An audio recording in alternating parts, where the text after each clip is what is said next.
What's up, YouTube? It's Carolina Calvin coming back to you with another video. In this video, I wanted to talk about something I normally don't usually talk about, but I want to talk more about, and that's TV shows. And specifically in this video, I want to talk about DC shows. And I'm just referring to shows that come on CW because I stopped watching Supergirl and I really didn't watch Gotham. So I'm just referring to the shows that's on CW. You can also include as you see in the thumbnail, you include Constantine because he's pretty much officially a part of the Flash, Arrow, Legends of Tomorrow, entire universe. In this video, I was going to talk about because as you well know, Arrow and Flash took a week break. Next week, December 1st, December 2nd, on their respective times when the shows come on, they will be doing a crossover. A lot of things leading into Legends of Tomorrow. They've been doing it the entire season 2 for Flash, entire season 4 of Arrow. They've been you can see them leading up to Legends of Tomorrow. Now I want to talk about Arrow. I want to talk about Flash. Excuse me. Sorry. I want to talk about actually there's a little show. It's a little like animated short that comes on CW Seed, which all you do is go to CW.com. You can easily find it there. It's Vixen, who's another DC character that not many people know about. Hell, even if you like pay attention to comics, you read comics, a lot of times you still probably won't know much about her because she hasn't been a character that's been they've done a lot with. But she has a nice little animated short that actually ties into the the whole Arrow Flash universe. And also I want to talk about Legends of Tomorrow. They also a couple days ago released a new trailer, which the trailer looks really good and shows us a little bit more about the characters. Of course, we're going to learn a lot more coming next week. But let's quickly get into it. Let's start with Flash. Flash came on its regular time, and it came on about 2 hours ago today. Season 2. Well, let's start with season 1. Season 1 was amazing. Coming out, seeing the pilot, I thought the show was going to be amazing day one. This is when the pilot got leaked for season 1, X amount of months earlier than the pilot actually aired on TV. I thought the show was going to be amazing. It turned out to be amazing. The whole reverse Flash, them doing with the powers, because it was definitely a different take than with Arrow. Arrow was more grounded. Obviously a little bit more realistic. These people didn't have powers.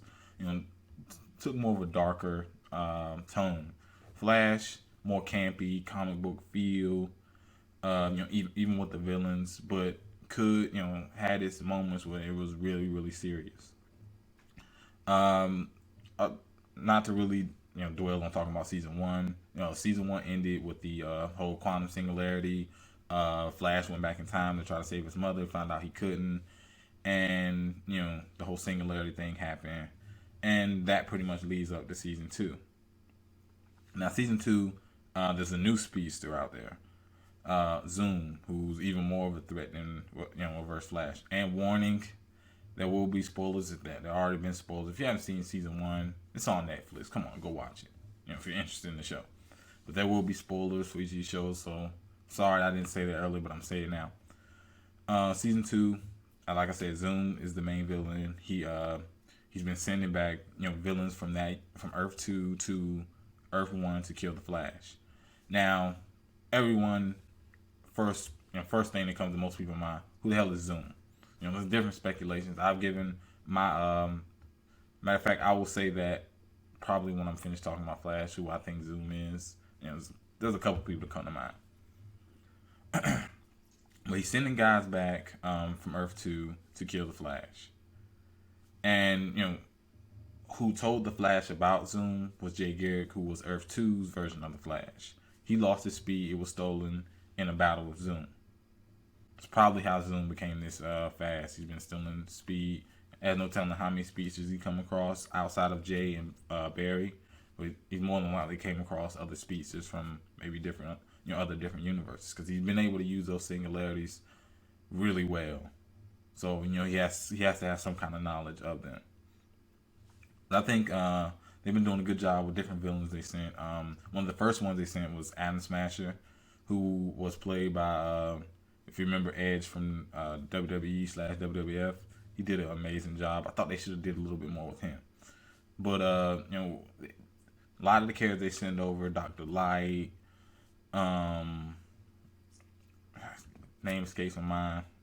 The shark guy, they really didn't do much with him. I'm sorry, I can't think of his name right now. But they really didn't do much with him. And there's more characters that they do want to send. That we expect to see him send over. Killer Frost is probably the biggest one that everybody's been speculating that's gonna come over and be an enemy.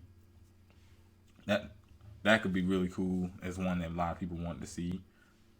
And while they're doing this, the whole singularity thing, they've been able to tie in things from Legend of Tomorrow, such as Hawk Girl.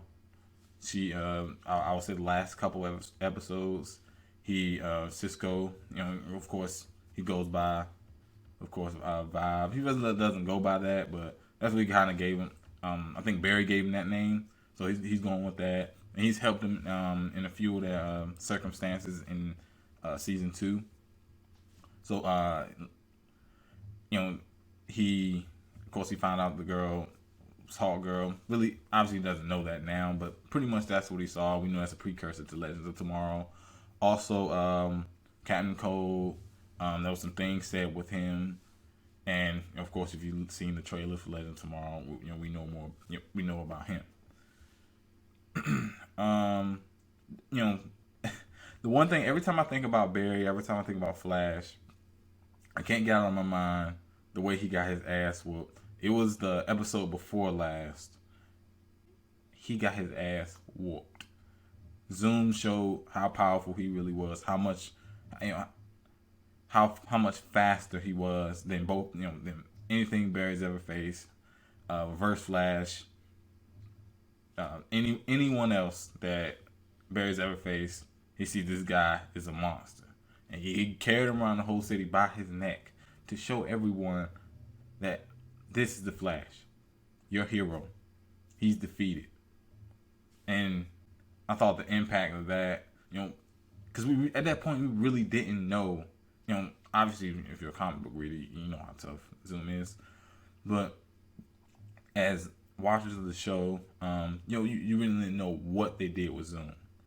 And Jay Garrick was, he was a guy who was afraid of him, so afraid that he ended up leaving, and still really hasn't showed up. He ended up leaving for an extended period of time just because he's afraid of Zoom. And now that episode showed you why. Barry getting his ass whooped like that. But there's a lot more that's gonna happen. We're only about, I want to say, 9 episodes in. I could be wrong. We're like 9 or 10 episodes in. So that's still some left. Like I said, more enemies coming in from Earth 2, and also we'll probably get the identity of Zoom at some point. Probably near the end, because you got the mid-season finale.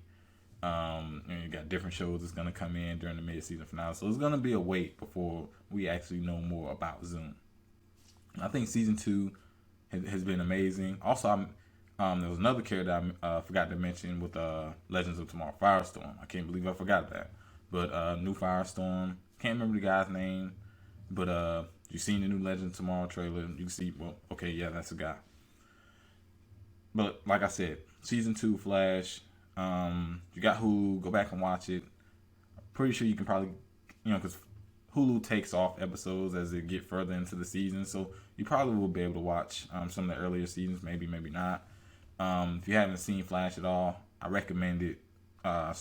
Season 1's on Netflix, so you have no excuse not to. If you have Netflix, you have no excuse not to watch it. Also, I want to give my speculation of who I think Zoom is. If you remember at the end of season 1, spoiler alert. If you remember at the end of season 1, Eddie shot himself to, of course, kills Eobard Thawne, who's Reverse Flash. Because if Eddie dies, Eobard wouldn't have existed.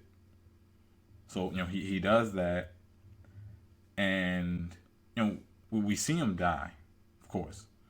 I guess we see him die, but he goes through the singularity. Now, like I said, going off pure speculation, he could possibly be the guy. Maybe. So he's my first guess. I'm sorry. My second guess would be Barry from Earth 2.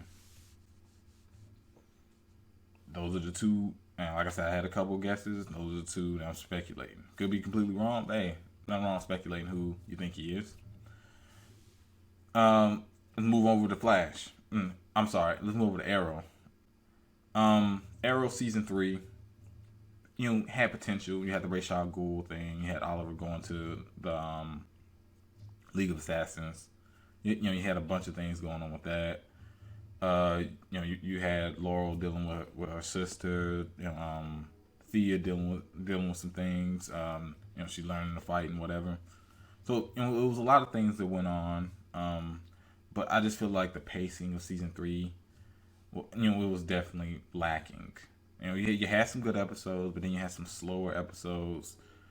But I think that the season had potential. It just didn't live up to that potential, especially seeing you got League of Assassins. Should have been a lot better than that. Definitely not season 2, because I think a lot of people get on it because coming off of season 2 with Deathstroke was amazing. Like, if you haven't seen it, I believe the first 3 seasons are on Netflix. So you can binge watch it or whatever you do on Netflix. So you can go back and watch those. And you see how good season 2. Season 1, it's an introduction. It had some of the things that I don't like with some of the CW shows, love triangles, whatnot. Started to pick it up near the end of the season. Season 2 comes in, Deathstroke. I think that was the highest point of Arrow. Season 3, while I do think it's probably better than season 1. I don't know, it's really close, but I think definitely has more potential than season 1 with Ra's al Ghul and different things that were they were trying to do. Season 4, I think it's been pretty good. It started out better than 3. Like I said, 3 had its high points, had very low points. I think it started better than 3. It also helps with when they're incorporating, just like Flash, they're incorporating different things precursor to Legends of Tomorrow.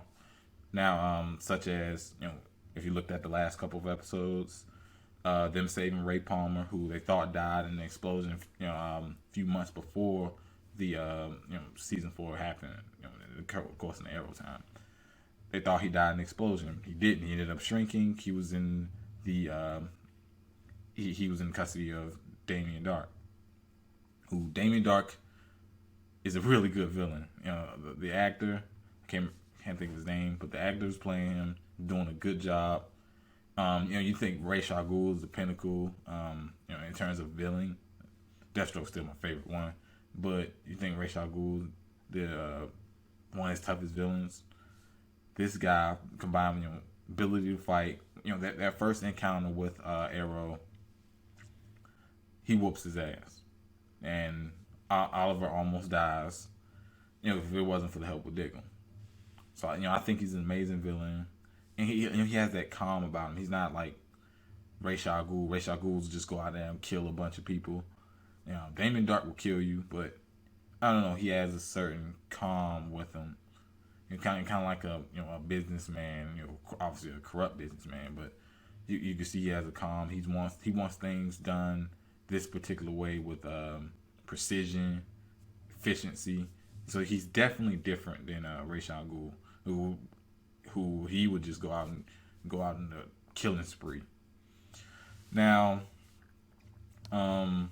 pretty much to start this season off, of course, we have to talk about the end of season 3. Oliver ended up killing Ra's al Ghul. He ended up getting with Felicity, and I'm just giving it a bridge version.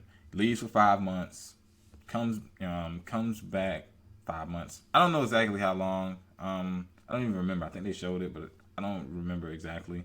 He left for a good amount of time, And while he was gone, it was Thea, Laurel, and Diggle who was pretty much protecting the city, doing his job. So him coming back, trying to just jump right back into it, think they could be thinking he can be buddy buddy with everyone. It wasn't flying with them. So he had to earn back their trust, especially with a guy like Diggle who he kind of held a grudge with that. So it took a little bit longer. He ended up earning back their trust, and things I guess been going as well as they possibly could. For that show, of course, it's a lot of drama with these guys. But one thing I did want to get out of the way is I mentioned earlier about the Legends of Tomorrow. I mentioned Ray Palmer. They end up saving him. Also Sarah, the whole thing with Sarah, they ended up bringing her back to life, Lazarus Pit, and I guess some of the characters haven't learned that lying never worked in that show. Lying never works. Oliver was doing it for 3 seasons, lying, withholding the truth. It never worked. Laurel, Thea didn't tell. I guess you can't call it lying, but yes, they did because they said they were gonna go somewhere else, and they ended up going to the home of the League of Assassins, which I didn't want to say the name of the place, to revive Sarah. This all worked on Thea, but despite the things that Thea's been going throughout this season, some things she was going through with last season, they still decided to do it, knowing that it possibly is going to be worse with Sarah since she's been dead for a longer period of time. They bring her back. Obviously, all this leading up to Legends Tomorrow. She's crazy. So, supposedly her soul's not there. Exactly what it was. Her soul's not there. And then, in comes Constantine. I thought it was amazing, and no one caught this. And this is still dealing with Sarah. No one caught this thing with Constantine, which bring that man's show back. NBC, if it's not Young and the Restless, your show's not gonna survive on that, or some kind of talent show, singers and whatnot. It's not really gonna survive on that show. I mean, on that station. So I think Constantine was just put in a bad position being on that station. If they would have been on CW, I guess they would have fit in it sometime because I know CW's packed with shows that comes on Monday through Friday. I really think they should have stuck with that being on CW. If you notice the Easter egg was when Constantine was doing a ritual to get because they did a flashback with how it was just a way to show how Oliver and John met. At the end of course, that flashback, John owed him a favor. Oliver called in for that favor, obviously because he knew he was good with magic. He was the only person he knew personally that was good with magic. Not knowing exactly what he could have done, but he called him anyway. And of course, Constantine comes in, does the spell. And this is, you already have metahumans. You go back to Arrow season 1, just like seeing someone with powers, then seeing metahumans. It's definitely a huge contrast now compared to like season 1. Hell, season 2 had super soldiers. That was the most you were gonna see. But now things, you're definitely seeing different things. But I keep talking about this, but the Easter egg is when you had the peacock, which is NBC's insignia. No one caught that, but he was scratching his back with the peacock feather. Yeah, it's pretty much a huge fuck you to NBC. They were able to throw that in there, and I thought that was pretty clever by the writers. But they were able to get her soul back. But she's still dealing with the bloodlust, the same thing Thea's going with. She ended up leaving, and let me see. I think that really does it for the Legend of Tomorrow stuff. Outside of stuff that's gonna come out next week. Then let me see. Diggle's dealing with some things with his brother coming back, so we don't know what he's gonna deal with that. Thought his brother was dead. Then he found out his brother was doing a bunch of other illegal things, and up to this point, that's what they really been dealing with. But I think season 4 has definitely been enjoyable.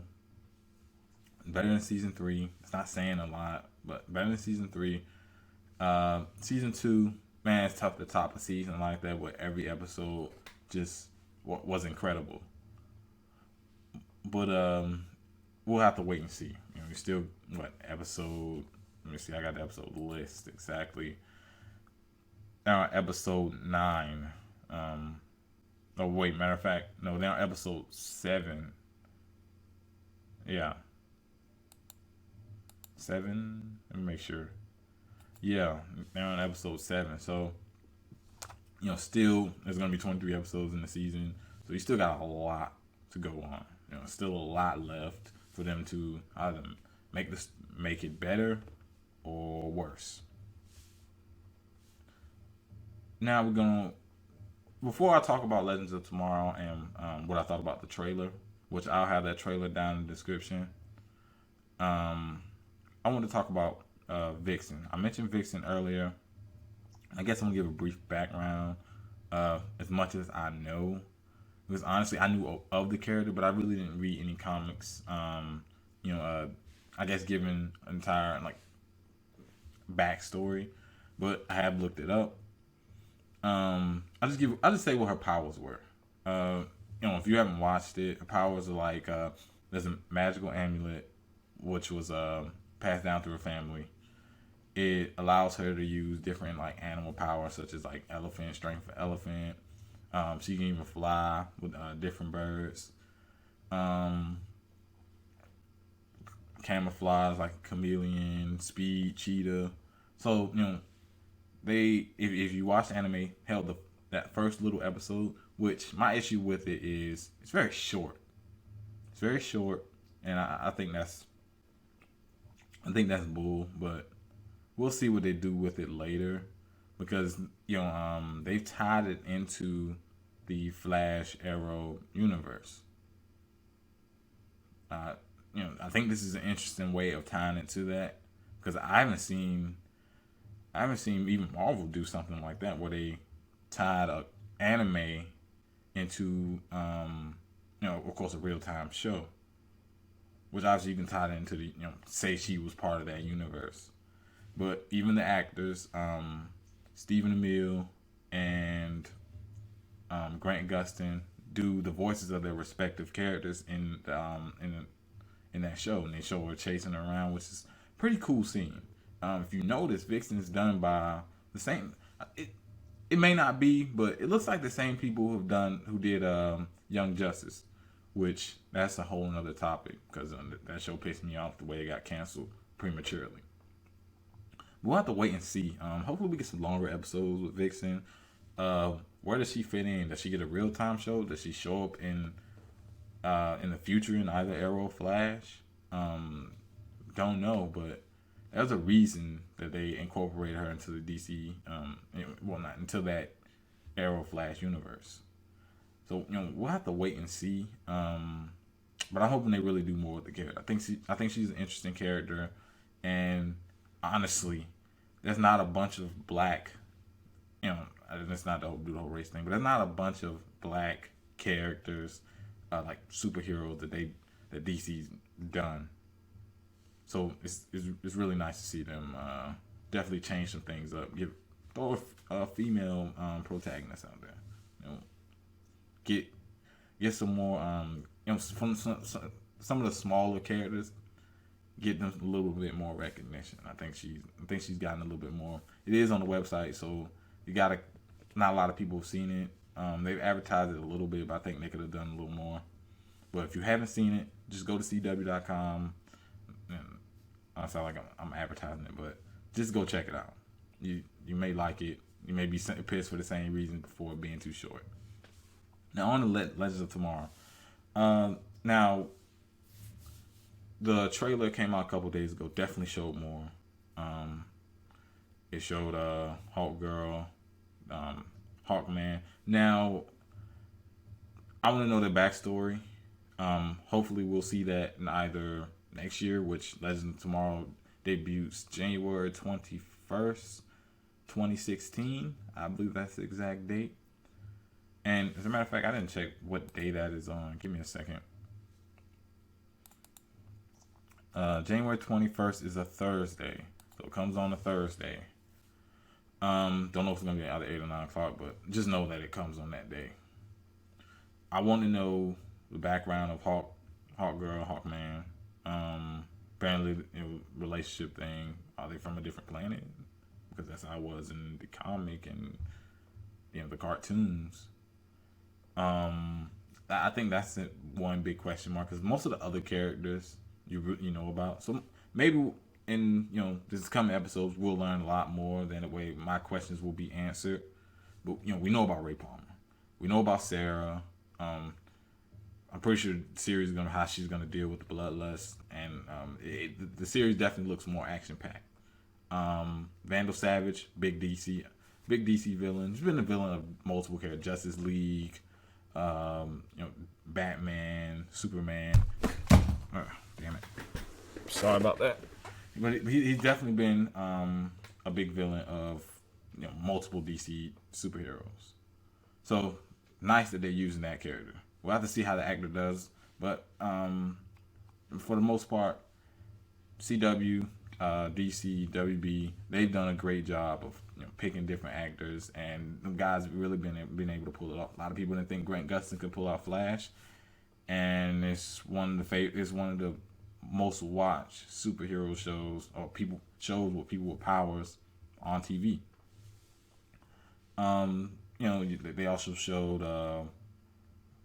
Like I said, Ray Palmer showed Sarah.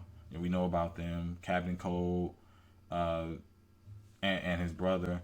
We'll have to see how they get him to even join. It kind of shows it, but maybe like I said, next coming episodes we'll see how he get out of jail. And of course, when Legend Tomorrow comes out, kind of shows how he starts to work with them. It just seems weird because he's really the only villain. Him and his brother are the only villains that's really working on that team. But you gotta have time travel. You're gonna have a bunch of fighting. From the looks of the trailer, you're gonna have a bunch of fighting. Can't wait to see it. If it's been any indication of the way Arrow, the way Flash has been going, and how successful those shows have been, that they're gonna do a great job. You show smaller time, characters, and you give them a TV show. They're finally starting to learn that. Marvel learned it. Guardians of the Galaxy. They were able to do smaller time. You got Doctor Strange coming out. Honestly, Doctor Strange is definitely smaller time in terms of compare. If you compare an Iron Man's a big time character. Everyone knows about him. But DC's finally learned that you can do these smaller characters and you can be successful. You can make a bunch of money and it can be great. But not really much to say on Legends Tomorrow. Waiting to see the episodes next week, and of course waiting for the release coming January 21st of next year. But I talked for a really long time, 28 minutes. But you kind of expected that I've talked about multiple different things. Let me know down in the comment section what you think about the way they're doing the whole universe. Arrow, Flash, what do you think about those seasons? Vixen, go watch it if you haven't. And of course, Legend Tomorrow and its trailer. Let me know down in the comment section what you think about what they're doing with the DC shows, excluding Supergirl, Gotham. And of course, if you like this video, hit the thumbs up button, subscribe. Thanks for watching.